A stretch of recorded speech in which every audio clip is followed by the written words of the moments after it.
Item ಯಾವುದೇ ಇರಲಿ try ಮಾಡಿ ಆಚಿ ಚಿಕನ್ ಮಸಾಲಾ. ಅವರೆಲ್ಲ ಅಲೆಮಾರಿ ಜನಾಂಗಕ್ಕೆ ಸೇರಿದವರು. ಕಳೆದ 4-5 ದಶಕಗಳಿಂದಲೂ ಕೂಡ ಅಲ್ಲಿ ಸೂರು ಕಲ್ಪಿಸಿಕೊಂಡು ವಾಸ ಮಾಡ್ತಿದ್ದಾರೆ.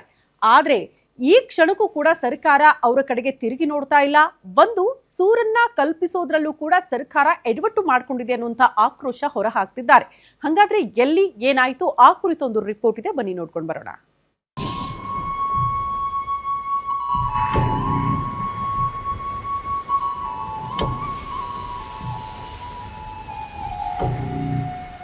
ಪುಟ್ಟ ಗುಡಿಸಲುಗಳಿಗೂ ಸೀರೆ ಕಟ್ಟಿಕೊಂಡು ಜೀವನ ಸಾಗಿಸುತ್ತಿರುವ ಜನ, ಮೂಲಭೂತ ಸೌಕರ್ಯಗಳಿಲ್ಲದೆ ಪರದಾಡುತ್ತಿರುವ ಮಹಿಳೆಯರು, ಮಕ್ಕಳು.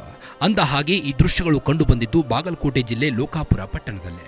ಇಲ್ಲಿ ಸುಮಾರು 3-4 ಎಕರೆ ವಿಸ್ತೀರ್ಣದಲ್ಲೇ ಅಲೆಮಾರಿ ಜನಾಂಗಕ್ಕೆ ಸೇರಿರುವ ಸುಡುಗಾಡು ಸಿದ್ದರ 100ಕ್ಕೂ ಹೆಚ್ಚು ಕುಟುಂಬಗಳು ಗುಡಿಸಲಿನಲ್ಲೇ ಜೀವನ ಸಾಗಿಸುತ್ತಿವೆ.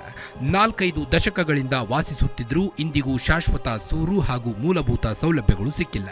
ಕನಿಷ್ಠ ಸ್ವಚ್ಛತೆ ವ್ಯವಸ್ಥೆಯೂ ಇಲ್ಲಿಲ್ಲ. ಭಾಳ ಅನುಕೂಲ ಆಗತ್ತಿತ್ತು ನಮಗೆಲ್ಲ. ಹುಡುಗರಿಗೆ ಸ್ಕಾಲರ್ಶಿಪ್ದ ಬಗ್ಗೆ ಬಂತು, ಈ ಕಡೆ ಹಾಸ್ಟೆಲ್ ಬಗ್ಗೆ ಬಂತು, ಏನ್ರಿ ಎಲ್ಲ ಥರ ಸ್ವಲ್ಪ ಅನುಕೂಲ ನಡೆಸ್ತಿದ್ರಿ.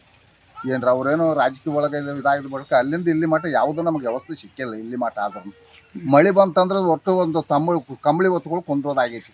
ಲೈಟಿಂದು ಸೌಕರ್ಯ ಇಲ್ಲ, ಶೌಚಾಲಯದ ಸೌಕರ್ಯ ಇಲ್ಲ ಏನು ಸರ್. ಏನ್ರಿ ಮೊದಲು ನಮಗೆಲ್ಲ ಹೊಲಗಳೆಲ್ಲ ಕೊಟ್ಟಾರ, ಕಾರ್ಯದರ್ಶಿ ಸಾಹೇಬ್ರು ಎಲ್ಲ ಅನುಕೂಲ ಮಾಡಿ ಕೊಟ್ಟಾರ, ಬೋರ್ಗಳನ್ನ ಹಾಕಿ ಕೊಟ್ಟರು. ಮಳೆಗೆಲ್ಲ ಆಗಿಲ್ಲಲ್ರಿ.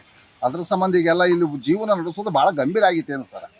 ಎಲೆಕ್ಷನ್ ಟೈಮ್ನಲ್ಲಿ ಮತ ಕೇಳಿಕೊಂಡು ಬರೋ ಜನಪ್ರತಿನಿಧಿಗಳು ಭರವಸೆ ನೀಡಿ ಹೋಗ್ತಾರೆ ವಿನಃ ಯಾವುದನ್ನ ಈಡೇರಿಸುವುದಿಲ್ಲ. ಇದರಿಂದ ಬೇಸತ್ತಿರುವ ಇಲ್ಲಿನ ನಿವಾಸಿಗಳು ಅಳತೆ ಕಾರ್ಯ ನಡೆಸಿ ಅಕ್ರಮ ಸಕ್ರಮ ಯೋಜನೆಯಡಿ ಹಕ್ಕುಪತ್ರ ನೀಡಿದರೆ ಸಮಸ್ಯೆ ಪರಿಹಾರ ಆಗುತ್ತದೆ ಎಂದು ಆಗ್ರಹಿಸಿಕೊಂಡಿದ್ದಾರೆ. ಗೌರ್ಮೆಂಟಿಂದ ಬಂದಿರೋ ನಮ್ಗೆ ಸಹಕಾರ ಯಾವುದು ಬಂದಿಲ್ಲ. ನಾವು ಇಲ್ಲಿ ಬಂದು ಸುಮಾರು ಅಂದ್ರೆ 30-35 ವರ್ಷ ಆಯ್ತು. ನೀರು ಇಲ್ಲ, ಕರೆಂಟ್ ಇಲ್ಲ, ರೇಷನ್ ಎಕ್ಸ್ಪರ್ಟ್ ತಿನ್ಕೊಂಡು ಭಿಕ್ಷೆ ಹೊಡ್ಕೊಂಡು ಅದು ಇದು ಮಾಡ್ಕೊಂಡು ಜೀವನ ಮಾಡ್ತೀವಿ. ಮತ್ತು ಮಳೆ ಬಂದಾಗ ಎಲ್ಲ ಸಾಲಿಗಿರಿದ್ರೆ ಹೋಗ್ಬೋದು. ಎಲ್ಲ ನೋಡಿದಾಗ ಮನೆ ಸೋರಿದ್ರೆ ಮನೆಯಾಗ ಏನಾರ ಹತ್ಕೊಳ್ಳೋದು, ಅಲ್ಲಿ ಹೋಗಿ ತೊಗೊಂಬರೋದು, ಆ ಕಡೆ ಹೋಗಿ ತೊಗೊಂಬರೋದು.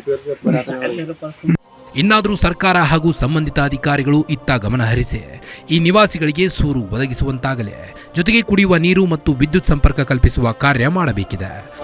Ashok, guarantee news, Bagalkot.